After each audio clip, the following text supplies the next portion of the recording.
Moving around the world, it's not that I'm trying to escape something or look for something or I'm on a search to find myself.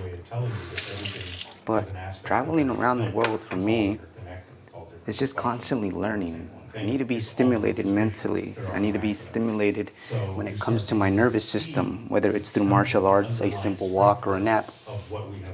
So no, I'm not running away from anything, and traveling around the world doesn't have to be escapism.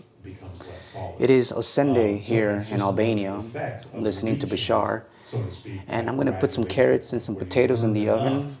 I'm going to also make some bananas with blueberries and green apples and some organic syrup, and it's all therapeutic for me, you know? Because it is just a veneer that you have placed Yeah. with your consciousness.